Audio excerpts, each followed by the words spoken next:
Hello, this is Richard Morgan. We're live right now, and I'm just going to make a video really to talk about anything.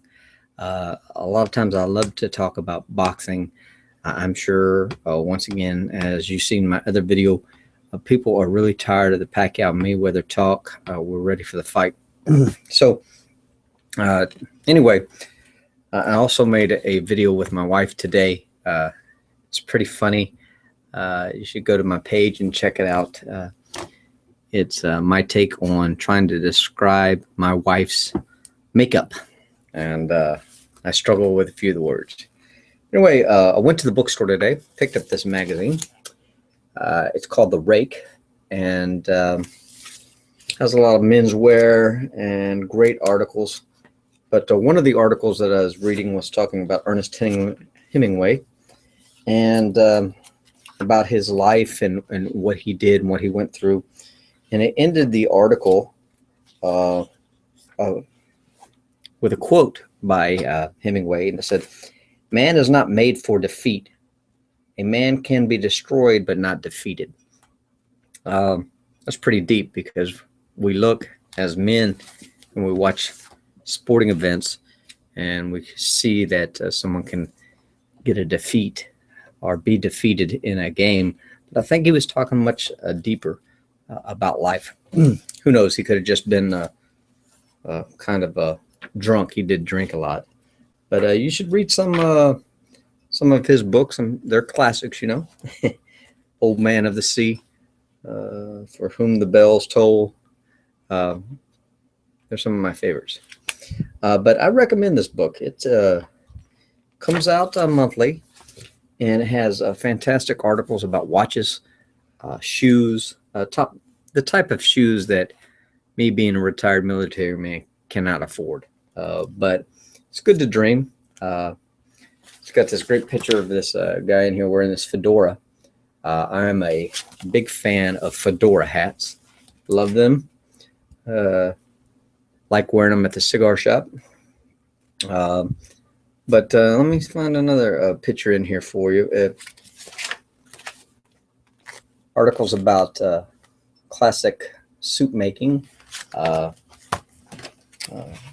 lot of these are you know, on that famous street in London I can't pronounce. But anyway, you should check it out. And once again, I'm going back to the Esquire magazine. I pointed out earlier, a lot of people hate Sean Penn. I kind of like him. Tough guy, stands up for what he believes in, and he's done a lot of good in Haiti. So anyway, that's some of the things I want to talk about. But let's get right to the heart of the matter. What's going on with this Putin dude? He has finally came out from hiding. Everyone thought he was dead or there was a coup, just because he wasn't seen in public for 10 days. Who knows what he's planning?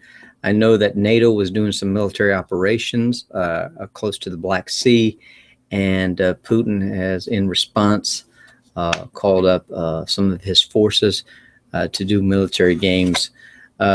This doesn't concern me. I think it'll be controlled. But one of the things that does, well, it bothers me a little bit, is we're so focused on this ISIS, and I think that we're taking our eye off the ball when we should be more focused on what's going on in Ukraine. I don't have the answers. I mean, I can point out the problems. I don't have the answers to fix them. That's why they pay politicians, hopefully good money, to smooth things over. I know oil has dropped to its lowest level in 6 months, and that's going to be having a big impact on the ruble. The economy in Moscow and in Russia is really taking a hard hit, but it's a nationalist country, or at least the propaganda makes it so. And as long as we are viewed by Putin and the Russian people as the instigators of this, then he's going to stay in power. and be kind of popular.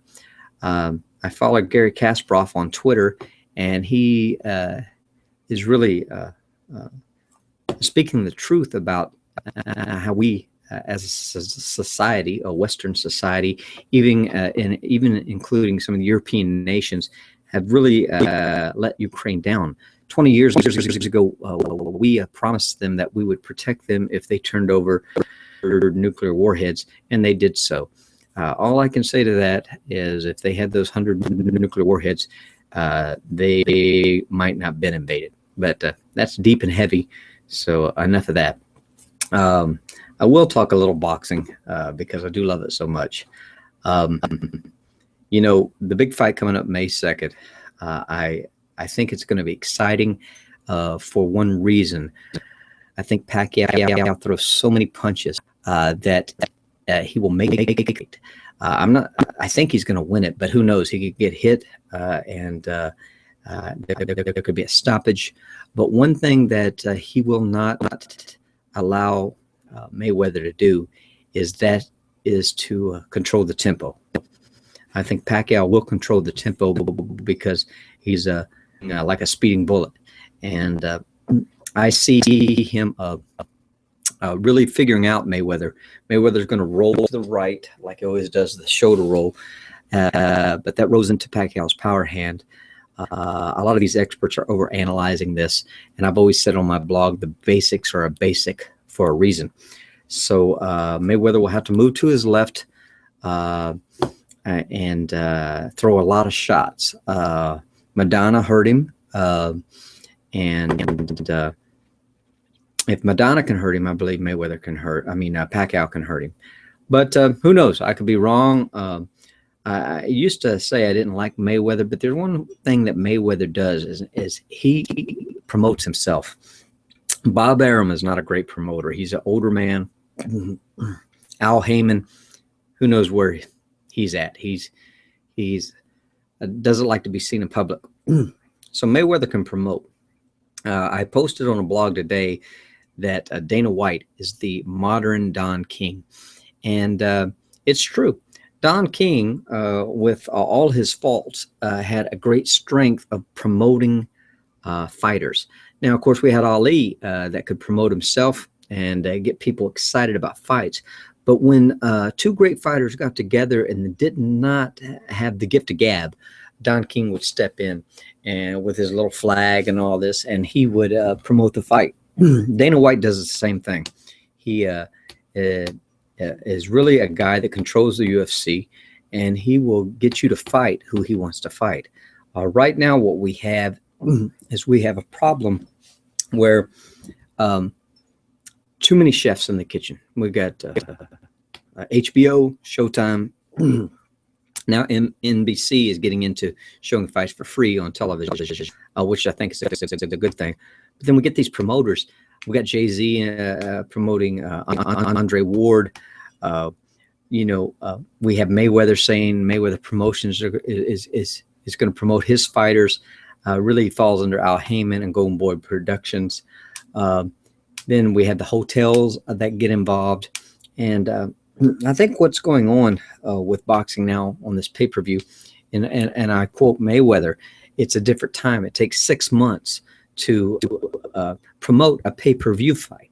Well, back in the day, Sugar Ray Robinson, how many times did he fight the Raging Bull, Jake LaMotta? They fought 6 times, and that's the problem nowadays. Is you can fight and lose, and still take another fight on pay-per-view, a lot of money, and that's fine. That boxers make money, but I think the goal should be to win a title. That's what most sports teams do. Most individuals, if you take Tiger Woods, he wants to win the Open. If you take Andy Murray, he wants to win Wimbledon. The goal shouldn't just be to make a lot of money. It should be to make money and win titles. I don't know the answer. If you lose a few fights, should you still be a pay-per-view big attraction? I think that's what happens when Al Heyman Bob Arum. They get these stable of fighters. They're able to coordinate these fights that the average fan don't really care about. Maybe boxing fans do. I mean, you know, Pascal just got knocked out in the 8th round.